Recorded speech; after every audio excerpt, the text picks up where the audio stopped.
Hello, everybody, and welcome to another new episode of Psycho's Platters, episode 116. Yeah, already getting to 116 already. Wish it was sponsored by Waffle House. This time I'm drinking Seattle's Best Very Vanilla. I have a K-Cup machine. Oh, does it pay off? So listen, I just want to let everybody know health update here for my father. We are still determining if he is going to happen to have the surgery to get 15 to 20% of his lung removed due to the spot that they found that it appears to be cancerous. So I don't know.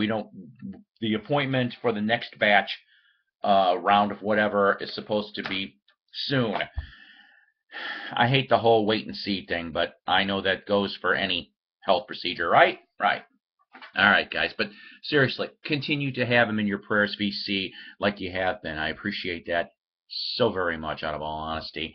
Still here in the room, unfortunately. He's taking forever to clean up his room, the portion that he used anyway, and I am not going to show you what it looks like out there. It's horrendous. All right, so this one here, I'm not sure what I'm going to title it yet, but it just might be something to the matter of 45s, 45s, and more 45s, because that's exactly what this particular episode is going to be about today. All of these 45s that I found, and every one of these, 10 cents. Yeah, once again, the 10-cent 45 fairy hit really well. And I also picked up one of these. Yeah, it's been a while since I had this one. This one, of course, being a leather 45 case. That one was $3. Wasn't so bad. It was in really great shape, actually. So, but all of these 10-cent 45s were found within the last couple of days. Some of them even today. I found a bunch today as well. So let's start out here and go. And what does Paul have? All right. You know what?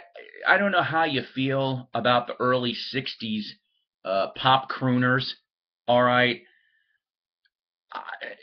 For example, the first one here from 1962 on Diamond, I Love You the Way You Are, Bobby Vinton.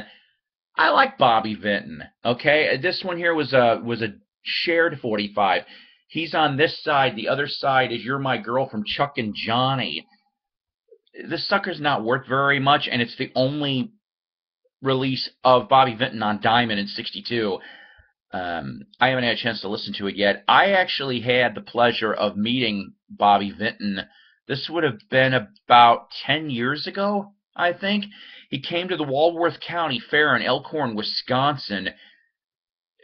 I'll share the story later in a different episode at length. Point of the matter is I got to meet him. He got him to sign a few things. He was a really nice guy. So I found that, and then I found a couple Bobby Vinton 45s with picture sleeves. This one here I thought was really, really nice from 1963 on Epic. Bobby Vinton there. I've said it again. I like the 98-cent point for 45s. I didn't think that 45s were that high back in 1963, but maybe they were. I don't know. And then 1964, My Heart Belongs to Only You. Yeah, I know. Kind of schmaltzy, kind of cheesy.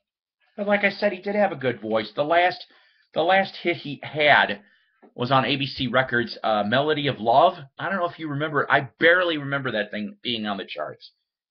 To go from that to Ponytails on ABC Paramount, I'll Be Seeing You. Ponytails was a girl group from the Cleveland, Ohio area. Pretty much lasted from around 1957 to 1960. They got out of the music business, even though ABC Paramount offered them another 5-year extension. They're like, nah, we're done with this. So they got out.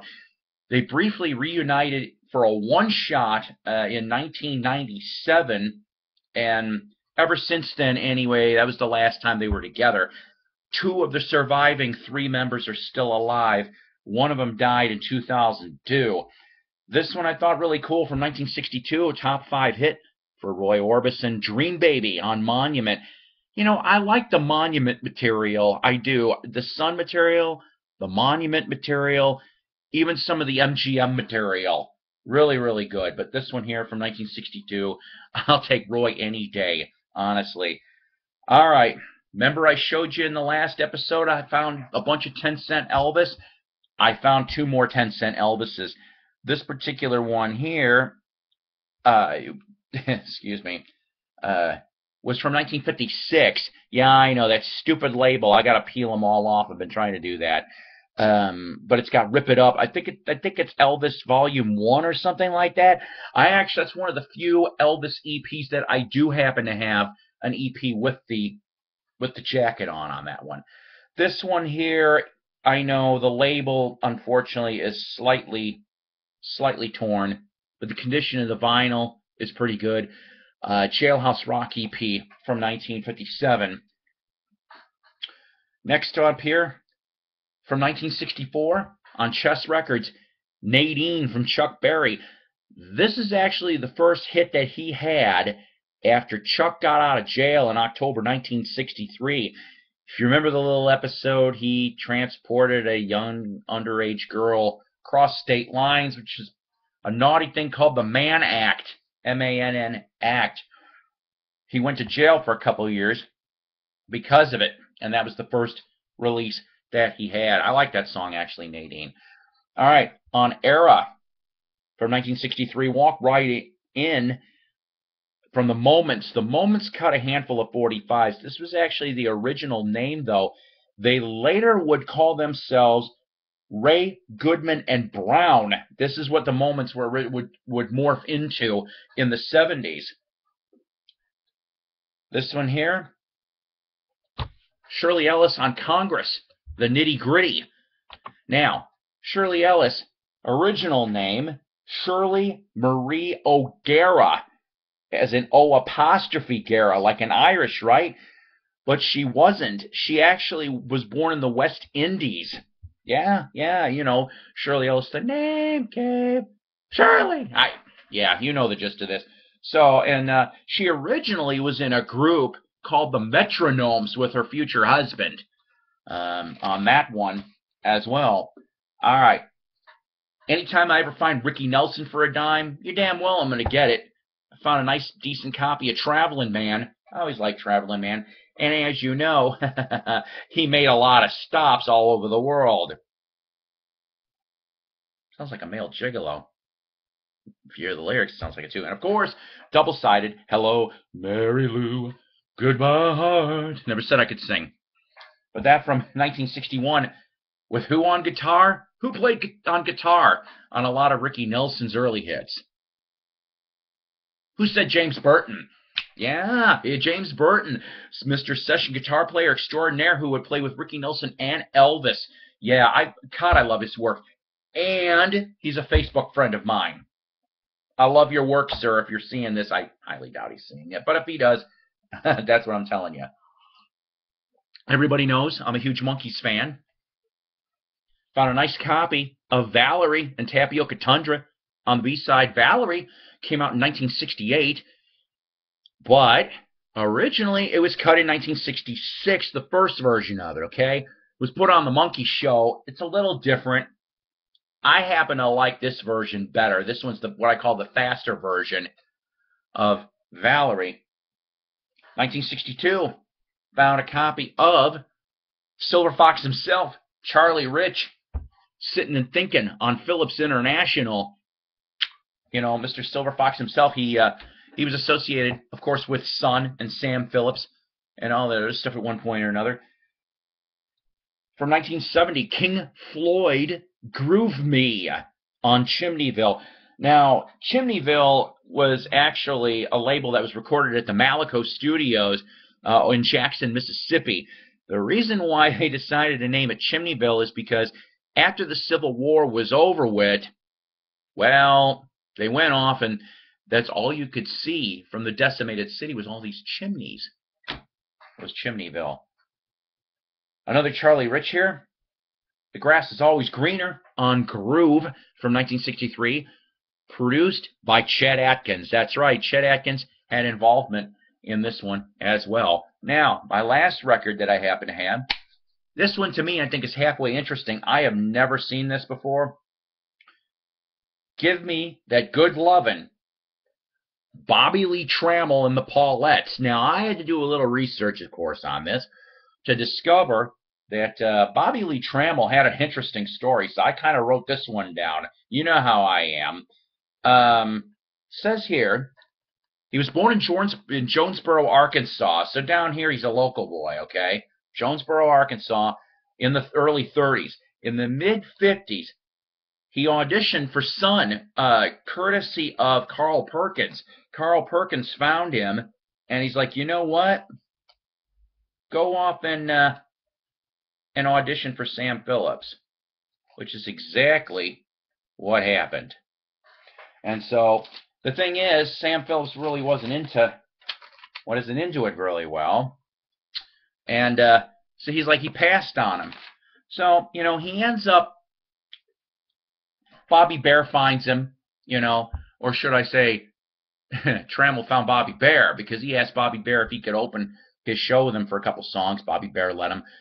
He opened up for Lefty Frizzell. He ended up cutting a record on ABC Paramount, but it didn't do real well. He actually auditioned for Ozzie and Harriet show. Go figure. He didn't get the part, but Ricky Nelson dug his material, you see, but Bobby thought that Ricky was kidding, so nothing ever came of that. After returning to Arkansas, he had a fight with Jerry Lee Lewis before a concert and destroyed Jerry Lee's piano. Oops. Talk about musician rage. In 1997, he was elected to the Arkansas State of Representatives, the House of Representatives. He served 5 years and finished in 2002. He tried to be a senator in 2004, but that failed, and he died in 2008 in Jonesboro, Arkansas. So, like I said, a little bit of local flair. I had to tell you this. The condition on this thing after a little cleaning be real good. A slight label flake, slight, on the top of this. There was. I couldn't determine, the best thing I can tell you on this is that considering that the release before this was put out in 62, I'm going to say this is a 1962 45. This is a Jonesboro, Arkansas label. I found out that much. But there was a later issued release or something. Let's just put it this way, okay? In the condition that the later release was in to match to this, it was going for about $70, $80 in that condition. So you know what? Maybe I found myself an interesting rockabilly gem. I can't wait to listen to that too. You know how I am with finding unknown things. All right, we're past 13 minutes here. Wax Museum with Ronnie Dark and Night Owl Lounge with Mike Adams. Two of the best damn Sunday night shows out there, period, in the radio. Go like them on Facebook, both of their pages, please. And you can listen to them, like I said, Sunday night, 6 to 9 p.m. for Wax, 9 to 10 Central for Night Owl. You can listen to it through the Uber Stations app or on their website. Clear as a bell. I love it. Barely any interruptions. Beautiful stuff. Thrifty Music Collectors Group, Tim Smith and Company. Members keep growing, just like Ronnie's group keeps growing. Everybody keeps growing. Shindig, the best damn English music magazine around. I'm hoping to communicate with them really soon. I'm going to see if I can get them involved in a contest pretty soon. I'd like to have one between now and the end of the year, but we shall see. And lastly, the YouTube vinyl community, because without you guys, you wouldn't be there, I wouldn't be here, etc., etc. All right, guys, no new subscribers for this week. Guys, do me a favor. Please tell your friends, tell your enemies, tell your frenemies about Psycho's Platters. I'm 147 subscribers. Let's get to 150 maybe by Halloween. That'd be nice. What a trick and treat. All right. Take care. God bless. Rock on. See you next episode.